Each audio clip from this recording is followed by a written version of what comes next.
Welcome to బులక స్వర్గం. ఈరోజు వీడియోలో నేను పువ్వులు బాగా పూయడానికి ఒక మంచి ఎరువునైతే చెప్తాను.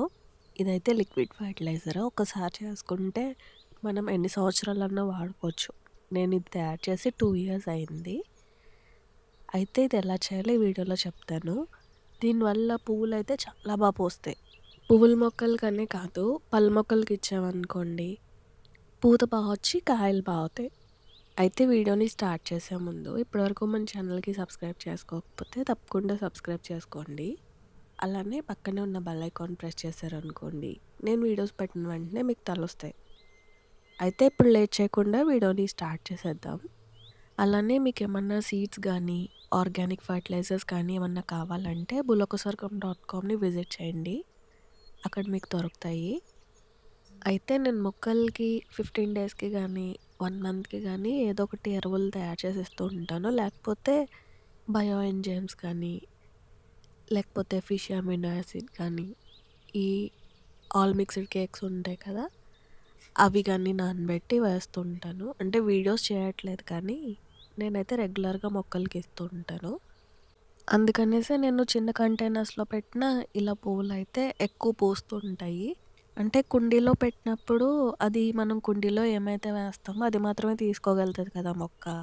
నేల మీద అనుకోండి భూమిలోంచి తీసుకుంటుంది దానికి కావాల్సిన న్యూట్రియన్స్ అన్నీ. అందుకనేసి 15 డేస్కి కానీ 1 మంత్కి కానీ ఏదో ఒకటి వేస్తూ ఉండాలి మనం కుండీలో పెంచుకునే వాటికి. అయితే ఈరోజు నేను మొక్కలకి ఫిష్ అమినో యాసిడ్ వేస్తున్నాను. ఇది తయారు చేసి నేను 1 ఇయర్ పైనే అవుతుంది. చూడండి, అసలు పాడవడం కానీ బూజు కట్టడం కానీ ఏమీ లేదు. అలానే స్మెల్ కూడా ఏం రాదు, స్వీట్ స్మెల్ వస్తుంది. చూడండి, అసలు పైన బూజు కానీ ఏమీ లేదు. ఇది నేను ఎలా చేశానంటే చేప ముక్కలు తీసుకున్నాను. చేపల వేస్ట్తో కూడా చేసుకోవచ్చు కానీ చేప ముక్కలు అయితే బాగుంటుంది కదా అనేసి చేప ముక్కలే తీసుకున్నాను. 1 కేజీ చేప ముక్కలు తీసుకుని 1 కేజీ బెల్లం తీసుకుని ఆ రెండిటిని కలిపేసి ఇలా డబ్బాలోకి పెట్టేశాను. దీన్ని ఇలా ఒక 3-4 నెలలు ఉంచేస్తే బాగా తయారవుతుంది. ఆ తర్వాత నుంచి యూస్ చేసుకోవచ్చు.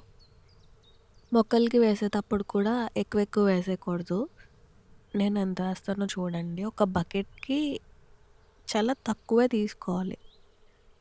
1 లీటర్కి ఒక 5 ml అలా తీసుకోవాలి. నేను ఒక 20 లీటర్స్ బకెట్లోకి వేస్తున్నాను కాబట్టి ఇంత తీసుకుంటున్నాను. చూడండి, 20 లీటర్స్కి నేను ఇంత తీసుకున్నాను. ఎక్కువ వేసేయకూడదు. ఇప్పుడు దీన్ని నీళ్ళల్లోకి మిక్స్ చేసుకుని అప్పుడు మనం మొక్కలకి వేసుకోవాలి. మనకి మొక్కలకి ఎరువులు చేసుకోవడానికి టైం లేదనుకోండి, ఇలా చేసుకుని పెట్టేసుకుంటే ఫిష్ అమినో యాసిడ్ కానీ లేదంటే బయో ఎంజైమ్స్ కానీ ఇలా చాలా ఉన్నాయి. అలాంటివన్నీ మనం చేసుకుని పెట్టేసుకుంటే మనం ప్రతిసారి ఎరువులు చేసుకోకర్లేదు. జస్ట్ వాటర్లో మిక్స్ చేసుకుని మొక్కలకి వేసేసుకోవడమే. ఇవి చూడండి, నేలగోరింట విత్తనాలు. నేను విత్తనాలన్నీ ఒక దాంట్లో వేసేసాను ఎంత దగ్గరకు ఉన్నాయో. దానికి ప్రతిదానికి పువ్వు వచ్చేసింది. మొక్క కూడా చూడండి ఎంత బలంగా ఉందో. చిన్న చిన్న మొగ్గలు అవి వచ్చేసాయి. ఈ చిన్నది టబ్ అనమాట. దీన్ని కట్ చేసేసి ఇందులో వేసాను. సీడ్స్ మామూలుగా వేసేసాను. మొక్కలు వచ్చిన తర్వాత తీయలేదు కూడా. ప్రతి మొక్క హెల్తీగానే వచ్చింది.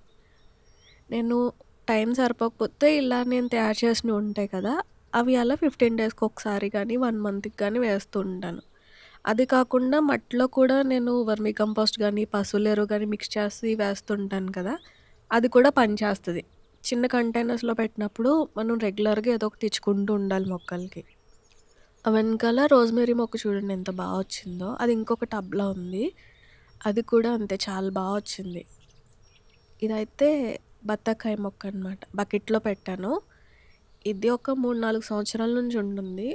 అంటే 3.5 ఇయర్స్ అనమాట దీని ఏజ్. 3 ఇయర్స్ నుంచి కాయలు కాస్తుంది. తెచ్చిన వెంటనే కాయలు కాయలేదు. కాయలు సైజు చూడండి ఎంత పెద్దవి ఉంటాయో. ఇది ఇంకా లాస్ట్ చివరికి వచ్చేసింది కాబట్టి కొంచెం చిన్నగా ఉన్నాయి కాబట్టి, కానీ ఫస్ట్ అయితే చాలా పెద్ద కాయలు కాసింది.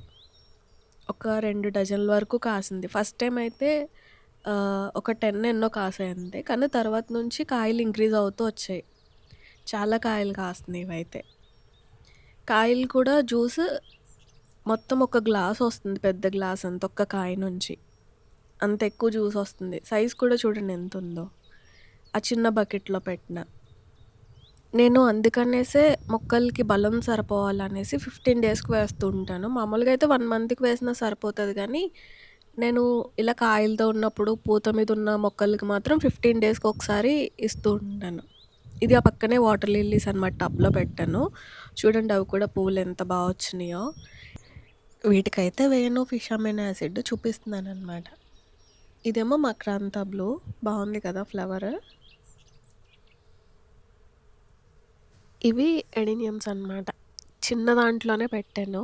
ఎందుకంటే దీనికి ఎక్కువ మట్టి అవసరం లేదు. ఎక్కువ నీరు కూడా అవసరం లేదు. అందుకనేసి. కాకపోతే పువ్వులైతే చాలా బా వస్తాయి. మనం ఎరువులిచ్చుకుంటూ ఉంటే. ఈ చామంతులు అయితే కొమ్మలతో గుచ్చాను. అంటే నేను ఉండట్లేదు కదా! నీళ్ళు సరిగ్గా వేయట్లేదనేసి ఇలా మల్చింగ్ కింద ఆకులు గట్ట పెట్టాననమాట. అంతకుముందు ఎండిటాకులేసాను. ఇప్పుడేమో రావి ఆకులు కోసి పచ్చివే పైన ఇలా పేర్చేసాననమాట. భూమిలో ఉండే తేమ త్వరగా ఆరిపోకుండా ఉంటదనేసి. ఇవి చూడండి క్లవ్ బీన్స్ చెట్టు నిండా ఉంటాయి. ఈ మొక్క అయితే నేను లాస్ట్ ఇయర్ ఏసిన మొక్క. క్లవ్ బీన్స్ ఏంటంటే మనం ఒక్కసారి వేసామనుకోండి ఇంకా చచ్చిపోదు. ఇంక అలాగా సీజన్‌లో అన్ సీజన్‌లో ఏమో కాయలు కాయదు. సీజన్‌లో మాత్రమే కాయలు కాస్తది. కానీ పాదు అలా ఉంటది చచ్చిపోకుండా. ఇదేమో దొండపాదు. 2 పక్కపక్కనే ఉన్నాయి. పైన కట్టాను కదా! కలిసిపోయాయన్నమాట 2 మొక్కలు దొండపాదుని, క్లవ్ బీన్స్. క్లవ్ బీన్స్ అంతే. మొక్క నిండా కాయలుంటాయి. ఈ క్లవ్ బీన్స్ విత్తనాలు కూడా బుల్లకుస్వర్గం.comలో ఉన్నాయి. ఒకవేళ మీకు కావాలంటే ఆర్డర్ చేసుకోండి. ఇదైతే సీజన్‌లో చెట్టు నిండా కాస్తది. పువ్వులు చూడండి. పువ్వులైతే రాత్రి మాత్రం విడుస్తాయి. అంటే సాయంత్రం నుంచి విడుస్తాయి. పొద్దున్న మాత్రం విడవు ఈ పువ్వులు. పొద్దున్నలా ముడుచుకుపోతాయన్నమాట. దీనికి పెద్ద కంటైనర్ అవసరం లేదు. చిన్న దాంట్లో పెట్టినా సరే కాయలు చాలా బా వస్తాయి. అండ్ ఎక్కువగా ఎరువులు కూడా వేయనవసరం లేదు. నార్మల్‌గా మిగిలిన మొక్కలకి వేసినన్ని వేయకపోయినా సరే కాయలు మాత్రం కాస్తాయి. దీనికి కూడా ఫిష్ అమైనో యాసిడ్ వేసేస్తున్నాను. అలానే పక్కనే దొండ మొక్క ఉంది కదా! దానికి కూడా వేస్తున్నాను. దొండకాయలేంటంటే సీజన్ ఉండదు. పాపం ప్రతి సీజన్‌లో అలా కాస్తనే ఉంటాయి. నేను దొండకాయ మొక్కని పెద్ద పట్టించుకోను కానీ, అయినా సరే దానికి ఎరువులు అంటే 2 నెలలకి అలా వేస్తుంటాను. ప్రతి నెల కూడా వేయను. అయినా సరే కాయలు కాస్తది. ఇది మన డ్రాగన్ ఫ్రూట్ మొక్కనమాట. చూడండి ఎన్ని కాయలున్నాయో. ఇంకా ఇవి తక్కువే చాలా కోసేసామనమాట. ఈ సీజన్‌లో అయితే ఎన్ని కాయలు కాసిందో. అంటే సీజన్ స్టార్టింగ్‌లో కూడా దీనికి ఫిష్ అమైనో యాసిడ్ ఇచ్చాను. మేబీ అందుకేనేమో. ఫిష్ అమైనో యాసిడ్ వల్ల కాయలు చాలా బా వస్తున్నాయి. నిమ్మకాయ మొక్కకు కూడా చూడండి అసలు చెట్టు నిండా ఉంటాయి కాయలు. అంటే మా దగ్గర ఒక 3, 4 మొక్కలున్నాయి నిమ్మకాయలు. దీనికి మాత్రం చాలా ఎక్కువ కాయలుంటాయి. ఎందుకంటే ఇది పువ్వుల మొక్కలు మధ్యలో పెట్టాను. అందుకని దానికి ఏసినప్పుడల్లా దీనికి ఒక్కొక్క మగ్గు వేసేస్తూ ఉంటాను. అన్ని మొక్కలకి నేను ఒకేసారి చేసి వేయను గదా! కానీ పువ్వుల మొక్కలకి ఏది వేసినా దీనికి వేస్తాను. అందుకనేసే దానికి ఎక్కువుంటాయి. ఇది అల్సఫేదా జాంకాయ చెట్టనమాట. ఇది కూడా చిన్న దాంట్లోనే పెట్టాను. ఇవి కాయలు చిన్న చిన్నగానే ఉంటాయి గానీ టేస్ట్ చాలా బావుంటాయి. ఇలా అన్ని మొక్కలకి వేసేస్తాను. ఇంకా చాలా ఉన్నాయనుకోండి. సో, ఇదండి ఇవాల్టి వీడియో. ఈ వీడియో ఎలా అనిపించిందో నాకు కామెంట్స్‌లో చెప్పండి. అలానే ఈ వీడియో నచ్చితే ఈ వీడియోకి ఒక లైక్ చేసి మన ఛానల్‌కి సబ్స్క్రైబ్ చేసుకొని పక్కనే ఉన్న బెల్ ఐకాన్‌ని ప్రెస్ చేయడం మర్చిపోకండి. అండ్ ఈ వీడియో మీకు ఇన్ఫర్మేటివ్‌గా అనిపిస్తే వేరే వాళ్ళకి ఉపయోగపడుతుంది అని అనుకుంటే మీ ఫ్రెండ్స్‌లో కానీ, ఫ్యామిలీ మెంబర్స్‌లో కానీ గార్డెనింగ్ అంటే ఇంట్రెస్ట్ ఉండి గార్డెనింగ్ చేసేవాళ్ళు ఎవరైనా ఉంటే వాళ్ళతో ఈ వీడియో షేర్ చేసుకోండి.